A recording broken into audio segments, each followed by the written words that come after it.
সংগ্রামী সালাম এবং শুভেচ্ছা জানিয়ে আজকের মানববন্ধন আমরা শুরু করছি।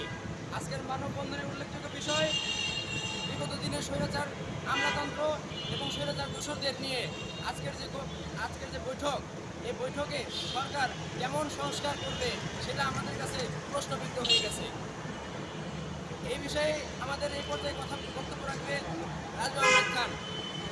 একটি কথাই বলতে চাই, টেলিযোগাযোগ খাত হচ্ছে একটি দেশের প্রাণকেন্দ্র, গণযোগাযোগের নিয়ামক। পৃথিবীর ইতিহাসে টেলিযোগাযোগ খাতে যারা যত বেশি স্বচ্ছ, দুর্নীতিমুক্ত, তারাই তত উন্নয়নের শিখরে উঠে যায়। বিগত সরকারের সময় যারা ফ্যাসিবাদ আচরণ করেছে তাদের সাথে নিয়ে যে সমস্ত টেলিযোগাযোগ খাতে সংস্কার করা হয়েছে, তার মধ্যে ইন্টারন্যাশনাল গেটওয়ে আছে, ইন্টারকানেকশন, এক্সচেঞ্জ, এইগুলোকে সংস্কার করতে হবে, জনবান্ধব করতে হবে। সরকারের আয় বৃদ্ধি করবার জন্য, সরকারের এই খাতকে আরও বেশি জনবান্ধব করার জন্য যেই পদ্ধতিতে এই টেলিযোগাযোগ খাত দিয়েছিল, সেখানে যে লেয়ার বৃদ্ধি করা হয়েছিল, সেখানে সময় এসেছে জনগণের দাবিতে সেখানে কোনো সংস্কার করা যায় কিনা। আজকে জনগণের মধ্যে প্রশ্ন উঠেছে এই টেলিযোগাযোগ খাতে এই টেলিফোনের, মোবাইল ফোনের সার্ভিস কেমন। যদি মাথা বাড়িয়ে একটি সার্ভিস প্রতিষ্ঠান হয় তাহলে এটা ভালো সার্ভিস দিতে পারবে না।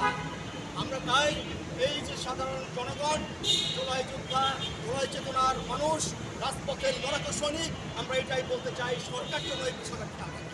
যে সরকার, আগের সরকার যারা তাদের ফ্যাসিবাদী আচরণের মধ্যে এই খাতকে পরিচালিত করেছিল, এখন সেটা থেকে মুক্ত হয়ে একটি স্বাধীন, একটি সার্বভৌম, একটি নিরপেক্ষ তদন্ত ব্যবস্থার মাধ্যমে এই খাতকে ধন্যবাদ।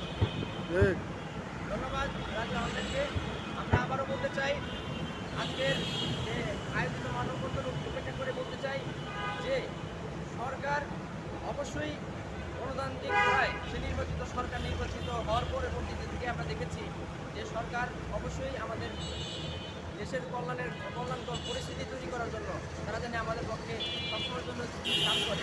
কিন্তু স্বৈরাচার দোসর এবং আমলাদেরকে নিয়ে তারা নতুন করে কেমন সংস্কারের মধ্যে যাচ্ছে বা কেমন সংস্কার তারা করবে, এটা আমাদের কাছে অত্যন্ত প্রশ্নবিদ্ধ।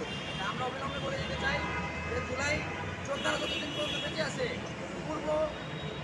পূর্ব যারা স্বৈরাচারের সাথে দলমত নিয়ে সকল ধরনের সুবিধা এবং সকল ধরনের তাদের রাজতন্ত্র কায়েম করার চেষ্টা করছে, জনগণকে দাস হিসেবে সবসময়ের জন্য এটা রাখার চেষ্টা করছে, তারা যেন নতুন করে এই সরকারের মাধ্যমে তারা যেন কোনোভাবে আশ্রয় এবং প্রশ্রয় দিয়ে আবার যেন মাথা চালাতে না উঠতে পারে এবং কোনোবার সেটা না উঠতে পারে। যদি এরকমভাবে সরকার চলমানভাবে তাহলে আমরা আগামীতে কঠোর থেকে কঠোর আন্দোলনের সংগ্রামের মধ্য দিয়ে আমরা সরকারকে জানান দেব।